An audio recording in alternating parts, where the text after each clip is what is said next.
I like the dark. It's friendly.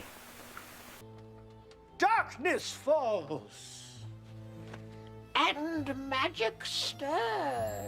It's stirring. As we become the creatures of the night. Hello, boils and ghouls.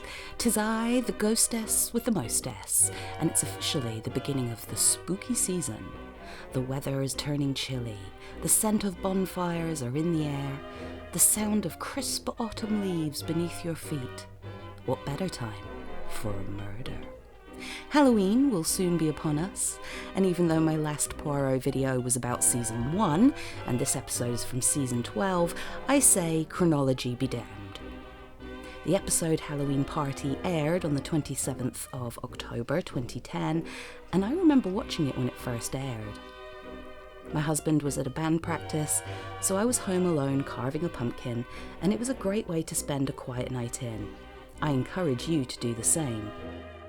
It is time for Poirot to tell to you a story. A Halloween story. Halloween Party is one of my favourite Poirot episodes. The cast is excellent.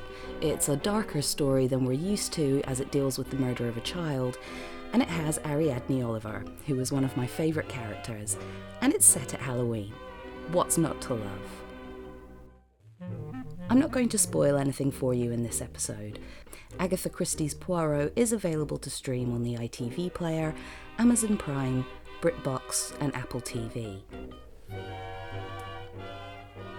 Halloween Party was published in 1969 and is set in 1969, whereas the episode released in 2010 is set in the 30s to keep continuity. It's worth noting at this point that even though I love the party scenes at the beginning of this episode for aesthetic reasons, it's historically inaccurate. For a start, the UK barely celebrated Halloween in the 90s, let alone the 1930s, and the availability of pumpkins is rare, shall we say. Poirot mentions in the book and in the episode that in Belgium they celebrate by lighting candles for the dead, something I always thought was more of an All Saints' Day thing on the 1st of November, but what do I know? I love a good blood curdler, me, and very appropriate for the time of year. Georges, at this time of year in Belgium, it is the custom to light the candles in memory of the dead, not to tell the stories macabre. In this episode, novelist Ariadne Oliver is a guest at a Halloween party. She's coming down with a cold and is not in the best of moods. During the party, 13-year-old Joyce Reynolds boasts about having seen a murder. I saw a murder once. Don't be silly, Joyce. I did? Oh, really? Of course you didn't see a murder. Don't say such foolish things, dear. Joyce is known to have told tall tales, and so nobody believes her. However, during a game of Snapdragon, which by the way was a real game, where raisins soaked in brandy were set alight and children were encouraged to pick the flaming raisins out of the pile.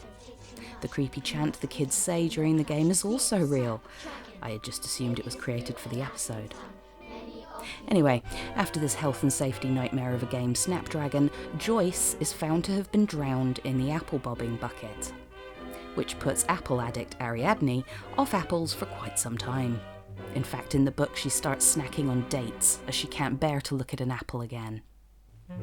After Joyce's body is discovered, Ariadne calls on Poirot to help solve the case. The demise of Joyce is just the tip of the iceberg.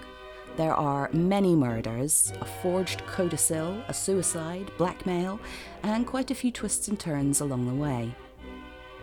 The screenplay for this episode was written by Mark Gatiss, and having read the book quite recently, I have to say he did a great job of adapting the story. The book itself is not one of Agatha's best, unfortunately. It's fine, but a bit repetitive, convoluted, and just a little lacklustre when you compare it to some of her earlier work. In the book, Poirot speaks to a retired Superintendent Spence, who has appeared in the stories Taken at the Flood and Mrs. McGinty's Dead. His role in the episode is mostly taken over by Mrs. Goodbody, played by Paola Dionisotti. She's great. In the novel, Mrs. Goodbody is invited to the Halloween party. She's asked to dress up as a witch, and the children seem to enjoy it. Whereas in the episode, she arrives uninvited and scares the children. She's implied to be a bit dotty or unstable, but it's her that gives Poirot a lot of the vital information at the start of his investigation. One of the standout locations for this episode is the Topiary Garden. This garden is Beckley Park, a private estate in Oxfordshire. This garden was created in the 1920s and is a form of living sculpture. The cast for this episode is great. Lots of recognisable faces if you're familiar with British TV. You've got actors like Deborah Findlay, Amelia Bulmer, Julian Rind-Tutt and Ian Hallard, who coincidentally both pop up in Crooked House, which was my last video, which, again, is not the Agatha Christie story, but if you like ghost stories, you should check out the video, which I uploaded a couple of weeks ago. Phyllida Law and Sophie Thompson are also in this episode, and who, fun fact, are mother and daughter in real life. Phyllida is also Emma Thompson's mum. Hallowe'en Party is also Eric Sykes' last television appearance. Side note, you might suspect that the lesbian romance thread in the episode was made in the name of TV diversity or something, but you'd be wrong.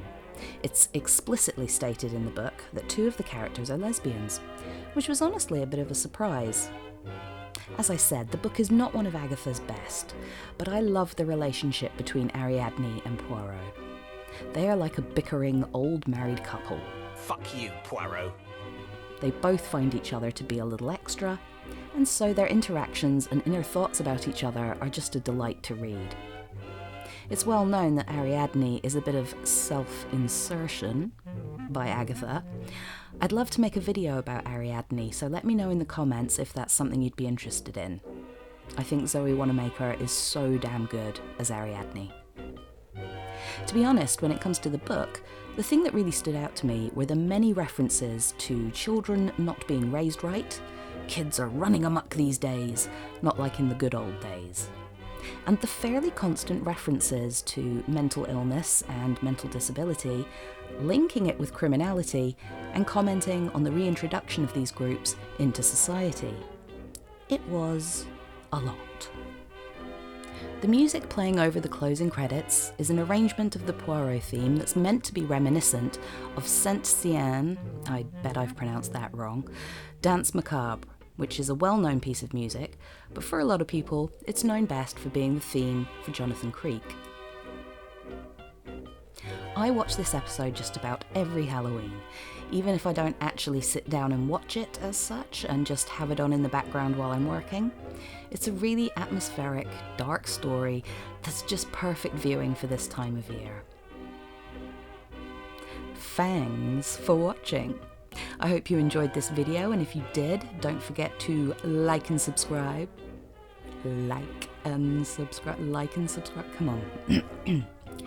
I stole that joke from Xena. You should definitely go check out her channel, she's awesome. Back to me. If you'd like to support my channel, you can buy me a coffee. I'll leave a link to my coffee account in the description box below, and if you do decide to buy me a coffee, I'll give you a shout out in my next video. I really appreciate the support, and you will have my eternal gratitude. Have a great day, be kind to your pets, remember trick-or-treating is not begging, and stay spooky.